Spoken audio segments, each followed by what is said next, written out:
20. Free agency. Let's see which teams were able to find the pot of gold at the end of the rainbow here. But first thing we have to touch on is the Patriots just balling out in free agency. We released a video, I think it was last week, maybe 2 weeks ago, kind of predicting this in a way. I don't know why people were so shocked to see the Patriots spending a lot of money. I mean, this is the first year in a long time they've had. Have they even been top 3 in cap in our lifetime? I don't remember any time. The last big free agent signing they had was, of course, like Gilmore, but like to just spend the dough out there and literally go from worst tight end play of the league last year to have 2 of the highest paid tight ends on your team. Like, yeah, they're just Belichick got the stimulus check a little early and he's just been cashing out. Yeah, he's just balling out. So I think, everyone's talking about the tight ends. I like the signing of the tight ends. I had reiterated plenty of times that Patriots, they were a team that they wanted to play power football, but their tight end play was probably the worst in the league. Now they can play power football, line up 22, 21 personnel, and they got great tight ends. And tight end in Jonnu Smith that you can line him up as a receiver a lot of the time. So, yeah. I feel like I mentioned this on all the podcasts, but I think that teams looked at the Browns last year with Stefanski, saw what they were doing with their multiple tight end packages, and you saw how crazy their offense was at the end of the year. It seemed like they were putting up 40-plus points every week, and I think that the smart teams, it's a copycat league in the NFL. That's what word of the street is. I think that we're going to see teams try to copy the Browns. The Patriots kind of kicked off the whole, hey, if you don't have a tight end, you're not going to be a great offense. Other teams learn from that. You see all the top offenses in the NFL have good tight end play, it seems like right now. And the Patriots joined the bandwagon. Their draft picks didn't pan out. I mean, it's still early. They can still develop. And I wouldn't be surprised if they went with 3 tight end sets. I think that that's something that people are forgetting is that that's what the Browns do. They run 3 tight end sets. It's not just 2 tight ends. It's not one. It's 3 of those motherfuckers. And I think that they're going to line up big on big. And especially when you have a quarterback like Cam Newton, that's one thing that the Browns don't have is Baker Mayfield can run, but he can't Cam Newton run. So I think that they're going to line up big. They're going to see the look pre-snap. If they don't like it, they can go 5 wide like the Browns do. But then you also have that element of, if we like the look for Cam Newton, then we can have Cam Newton run, right? So you have a whole lot of options that you can have on offense, but I think the big one for the Patriots was on defense. We've been saying that defense last year was a front 7 away from being, in my opinion, just as good as the 2019 defense. Maybe not as good, but on that level, on a similar level. Now you look at, they got Devin Godchow, Judon, you get Hightower back. They re-signed one of their D tackles. The name's escaping me right now. You still have an entire draft with free agency to go. Like, this front 7, you get Godchow, Judon, and Hightower back on your defense. That is adding 3 studs to your front 7. It's exactly what this defense needed. They signed another corner. Like, we had been saying it that don't sleep on the Patriots defense. I'm not sure that many people were, but I think that the public has been kind of underrating the magnitude that this defense could be. We saw the Steelers defense last year carry that team basically 11 games to start off 11-0. Why can't we see the same thing with the Patriots in this AFC? Yeah, I mean, easily. It'd be interesting to see all these guys on the field and like Dante Hightower and get back. And, the secondary's still going to be nasty, and the front 7 should, with Judon and the others, it just seems like it's more of a complete package. And which, like, their defense was a big reason why they went 7-9 last year, too, with the struggles of Cam and the offense in general. And, is Cam going to be the guy? Like, I know there's still rumors out there with Deshaun. And they definitely have, like, the capital get Deshaun, I would think. But even if they don't, I mean, just talking about the offensive side of it, Cam Newton's best years is when he had Greg Olsen in Carolina, and now you put 2 really good tight ends around him. I wouldn't be surprised, like, with a full off season of OTAs and training camp and everything, really see Cam Newton, not back to MVP Superman Cam, but, back to a durable top 20 quarterback that can win you some football games. Yeah, I'm not even worried about Cam Newton because I think the whole plan for the Patriots was let's get beefy. I mean, you got Trent Brown back.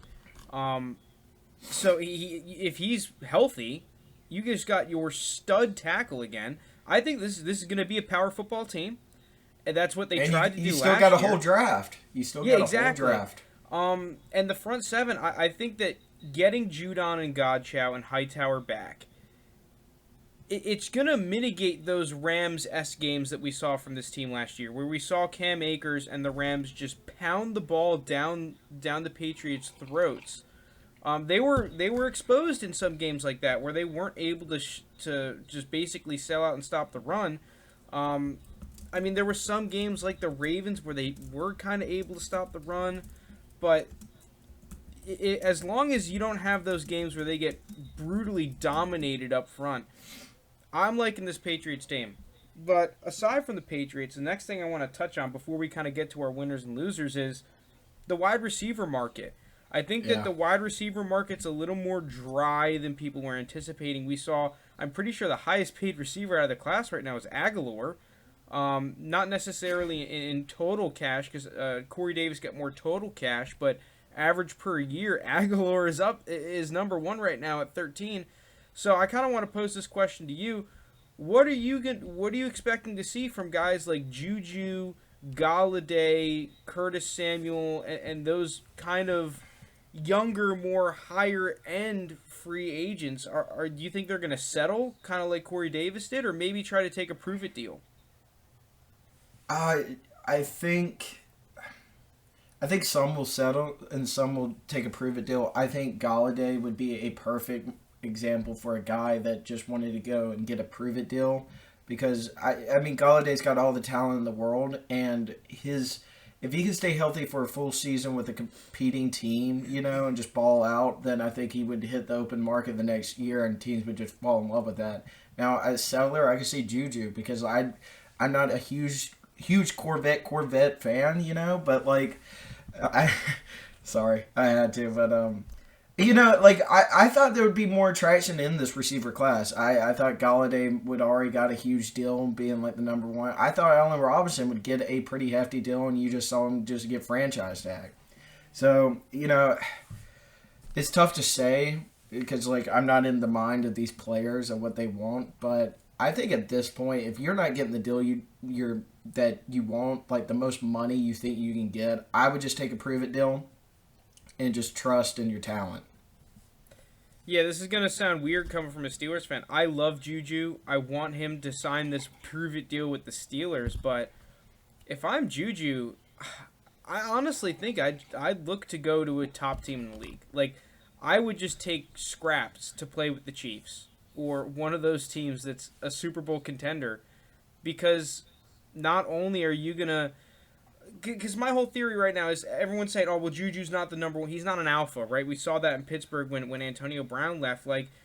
But who cares if he's able to go to a team like the Chiefs and be that number two that they've been looking for aside Tyreek Hill? Who cares how much you're getting paid, because you can go out, try to win a Super Bowl. I'm going to assume you have success unless Patrick Mahomes and that team just gets absolutely decimated.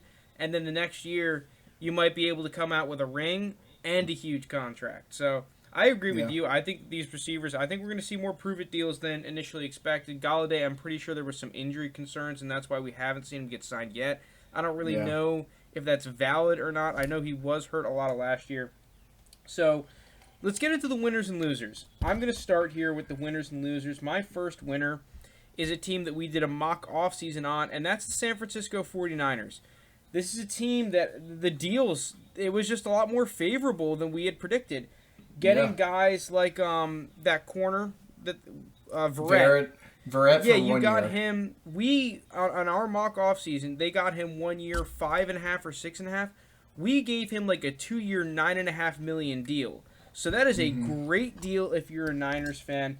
Not only did you re-sign Trent Williams, Kyle Shanahan is now reunited with Alex Mack, who was unreal with him in Atlanta during those Super Bowl years. So, offensive line, center was a major need for this football team. We went out and in our mock offseason got Lindsley, who went to the Chargers. So they save a lot of cash. Get Alex Mack, who, you're not going to have him for as long, but he's just as talented as someone like Lindsley at his peak, right? When he's playing really well. You bring back Juszczyk. They brought in another corner. Man, you're able to keep Jimmy Garoppolo, it looks like. I feel like all the cards kind of fell in place for exactly what the 49ers were looking to do. And now they have like 10 draft picks to fill in the rest of their defense and almost just take best player available. I think this offseason really went well for that ball club. Yeah, I love what the 49ers are doing.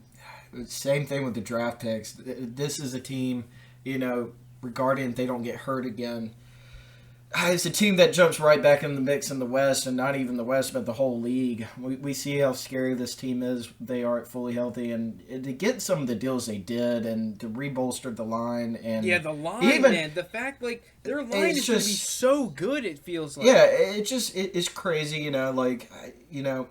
Hate to see Alex Mack leave, but he's in the later part of his career. It's nice to see him go back to a contender and a guy that kind of probably brought him into Atlanta. And I like Juszczyk, dude. Juszczyk just staying on the Niners. I like the fullback. Good. Yeah, he's so good. He's so good. And we know Shanahan loves his little fullback, so it's good to see him really. Because when we did the mock draft, we cut a lot more and we were spending more on players. But I think they beat us at Oh yeah, they definitely beat us. John Lynch and Kyle Shanahan. Listen, that's why they're in those seats and we're not. They definitely. Well, also John Lynch is just an incredible GM too. So yeah, he is really good. I see why now. We gave it our best effort though. Yeah, we do better what the Jets have done. I think the part of the problem was I did not think that some of these deals that they got were going to be as favorable. Like the Verrett example, I think that we paid more for Trent Williams as well. But good for them, because just looking at that team, I thought that they were going to be in a lot worse spot, a month ago. But man, the moves they made. If Alex Mack is at that similar level to 2017, 2018, holy crap! This offense, they're going to have one of the best offensive line in the league. So they don't need running backs when the holes are gaping wide for their run game, and they don't need insane quarterbacks if you got 4 seconds to throw the ball. So. Good for them. Let's see how they can rebuild the rest of their defense with the offseason. My other winner, and it's weird because I don't think this team is necessarily going to make massive strides. I just kind of like the value in some of the deals they got, is the Bengals. They were able to sign Trey Hendrickson, who the Saints pass rusher. I really liked what I saw out of him last year. They got Chidobe Awuzie and Mike Hilton. Some good defensive backs. I think this team still has way too many holes, but in terms of the value for the deals, maybe they overpaid a little bit for Hendrickson, but I think when you're a Bengals team, you got to risk it for the biscuit a little bit. I thought they had a really good offseason. Steed, who do you think some of your offseason winners are, aside from the Patriots and the obvious candidate, Yeah, I don't know if this is obvious or not, but I kind of like what the Bucs are doing, man. Yeah, definitely. I think they're just a huge winner. They get the extension Brady already, so we get another at least 2 years of Tom Brady. So probably 2 more Super Bowls. Levante David, Chris Godwin on a free franchise tag, and they locked down Shaquille Barrett, who was so huge in their playoff run. Has been one of the better pass rushers in the last 2 years. And they get back Gronk, and they got the whole band back together. Yeah, it's basically what they said at the parade, you're not going anywhere, and they lived up to it. And why I like this is because these are some more of the veteran guys now on the team, right? And they had a good core of rookie players last year. So that nucleus of defense that was just flying all over the place, mid season to the end of the season, to the Super Bowl. They're going to be back. and they can only get better. And Brady another year, so like them keeping the whole team together and just kind of having that, I think that's going to be a good vibe. Everybody gets their deal. Everybody's happy. You're in Florida with some relaxed tax laws, so you're not getting, you get your money. So I mean, I hate to say it because they're in my division, but dude, the Bucs are going to be scary once again. Yeah, especially when you look at the Saints. I mean, the Saints have they kind of went all in last year, and they're paying the price for it now. The Falcons are in a transition. The Panthers have been in a transition. Yeah, they're up and coming, but it's going to be tough for them this year to compete with the Bucs without making some massive moves. I agree with you. I think that the Bucs, Brady's in that system. They get all the guys back. Like, a lot of people thought they were primed for success last year, and they did have success last year. Well, the road may have just gotten a whole lot easier with the struggles that other teams have gone through with the cap, whereas the Bucs were able to maneuver the cap extremely well and keep everyone except for Leonard Fournette right now. That's the only guy that really is leaving. Be back. My boy will be back. So, I got one. Winners? I got one more winner, and they haven't done much, and I talk about this team a lot, and it's because I love this team. The Cleveland Browns, they get their safety, John Johnson. Like, I think that's just a home run pickup right there. Their secondary play and their safety play last year was, it was a little fraud spot, little hole that they needed to fill. They got their guy, and I mean, talk about Tat McKinley. He's on the team, so maybe he can figure something out. But the reason why I like even though the Browns aren't doing much, but they got their safety here, this is where I like where the Browns are transferring to, is that 3 years ago when they went all in on these picks, Odell, everybody just trying to get like this Hollywood kind of team. I don't see them doing that. I see them looking at the team, making more sensible moves, acting more like a top-end franchise in the league when they're attacking the free agency part, and that's why I'm huge on it, and they got the draft coming up, easily can fill up some other holes in their team, but they haven't done much, but I like the Browns. Yeah, I think that's actually a good point that I hadn't thought of. It seems like they have a much more tactical approach to this team right now, to this ball club. They needed a safety. They get that kid now healthy, hopefully, from LSU. Delpit. Yeah, Delpit. I loved Delpit. I still think that he's a guy that has a ton of potential, but now you don't have to rely on someone like him. You got a proven veteran. You got a proven player. Yeah. So I agree with you, though, because I am scared of the Browns as a Steelers fan. If they're a team that's able to get a defense that is on that level that the Steelers and Ravens defenses have been on, not necessarily saying the Browns need to be better than the Steelers or Ravens, because their offense was insane. Top 10 but defense. yeah, if you just get a top 10 defense, they're a playoff team. They're a playoff team. It'd be hard for them not to be a playoff team. I mean, dude, they finally have an identity. It's time for us to wake up. The Browns are going to be good. All right, what about some of the losers? I'm going to go first with my loser, and I think my first, and this is as of right now. Yeah, there's a lot of time left. But my first loser, Indianapolis Colts. I was expecting a whole lot more from this team earlier in the process. I know they're not a team that likes to go out and make a lot of splash moves, so I understand that. It's just with how much cap that they had and the fact that they did make a splash move for a quarterback in Carson Wentz. We kind of saw what happened with Carson Wentz when you surround him with a top team. He's an MVP candidate. And then when you surround him with turmoil, he sucked. I was kind of expecting a little bit more aggressiveness out of the Colts in trying to get, especially when you see teams like the Titans, they've lost a lot. The Jaguars are the Jaguars. We can't realistically expect them to come out and be a playoff team next year. The Texans. I mean, it's the Texans. Yeah, the Texans have made a lot of moves, though. Mark Ingram. Yeah, they made a lot of moves, but geez, they're fucked, it seems like. Yeah. I thought that this is a prime opportunity for the Colts to really cement themselves as the number one team in the AFC South with just, whether it's a value deal or a splash deal, just something, just a little something because they have some holes on their roster that they need to address in the draft. But I thought maybe just even add some depth. Obviously, the offseason has a lot of time to go. I was expecting just a little bit more urgency from this ball club. Yeah, I agree with you. And it's not even to, of course, it's to win their division, and I still think they would be the favorite, even though today. But this is a talented team, and you clear up some of those holes. You don't go number one from in the division. You come to an actual Super Bowl threat, and I just hate it from that team because I do like the Colts and what they're doing. But I agree with you. I think they're missing out on the 8 ball, and they're not taking advantage of how poor their division is and how much they could go to the next level with that team. But maybe they have a plan, Yeah, I guess some of the other losers, and this has kind of been a common theme with this offseason, is just the teams that didn't have cap. So my Steelers, the Steelers' rivals, the Ravens, I guess the Saints is a big loser. And we expected these teams to lose, but I think it hurts a little bit more this year just because, the Steelers weren't even able to sign someone like Tyson Alualu, who only got $3 million per.